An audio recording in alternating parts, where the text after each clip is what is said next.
Hello there and welcome back to Sheddin With Fred, the best place to supercharge your practice, and we are here in association with Adam's Brass, of course. Now today I'm going to be talking about an exercise that I have devised that I use in conjunction with Drum Genius, which we talked about in a previous video. It is a combination of Caruso and Schlossberg, if you're familiar with those methods. And it involves a lip bend in the middle of the exercise as well. There's a PDF to download, so I do recommend going and getting hold of that and reading through it with this, but I'll go ahead and play it for you now. So I use the ballad number 8 setting on Drum Genius at about 60 BPM, which is a good tempo for a long note, long setting warm up. So, and I do this probably second or third in my daily routine. And I've got quite a lot of benefit out of it, as it starts with a very closed lip setting and involves a crescendo across a valve change. So it really encourages keeping the air moving from one note into the next, which is ultimately what we want to achieve. So without further ado, let's get going.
After that, you repeat the exercise, but this time you go up from the middle G instead of down. And I like to take this as far up through my range as I can, normally going in stages of a fourth or a fifth, depending on where it feels comfortable. But I don't like to keep going from that middle G all the way up forever without stopping, because it's quite knackering really. And I don't necessarily want to tax my chops that much in a warm-up, but I have found this really beneficial. So let's get back into the exercise. I'm going to take it from middle G up to middle C this time and then rest. So here we go.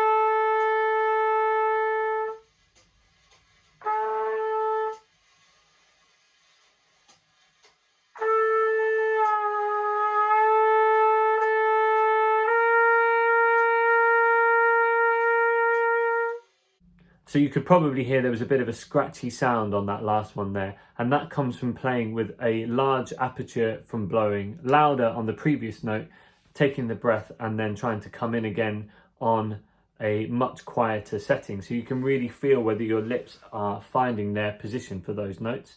If that happens, I just try and take it easy and come back in with a better sound the next time. And it's really good training for your aperture to be able to go between those settings. I try not to think too much about what the actual size is, but just kind of hear the sound that I want to be making when I get on that note instead.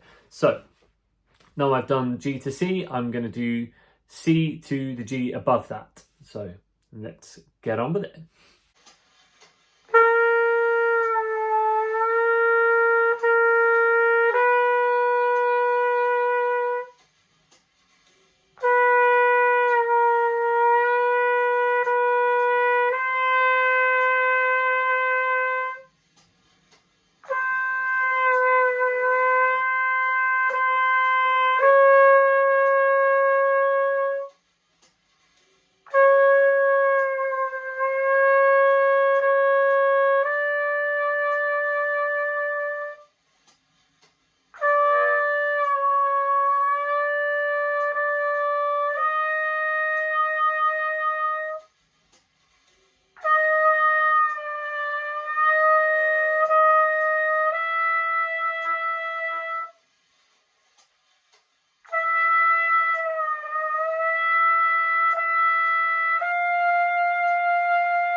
So these kinds of exercises can be quite taxing on the embouchure, so I do recommend splitting it up into sections like I've just done, especially if you're going to do it as part of your warm-up. So there are two different types of lip bend that I use, one of which is a bottom lip pout that will bring the pitch down and then back up again like this.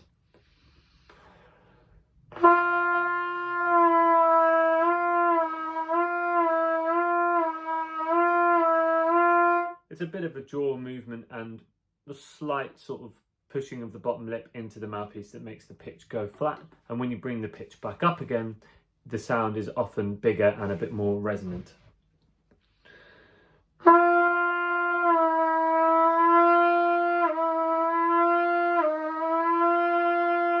The other type of bend that I like to use is actually to remove some of the mouthpiece pressure and then try and bring the note back up into pitch using my lips and airstream. And I find that actually really opens my sound up and gets a much clearer, more resonant tone. So if you struggle with mouthpiece pressure, like most of us do, then this is a really good exercise. So it looks a bit like this.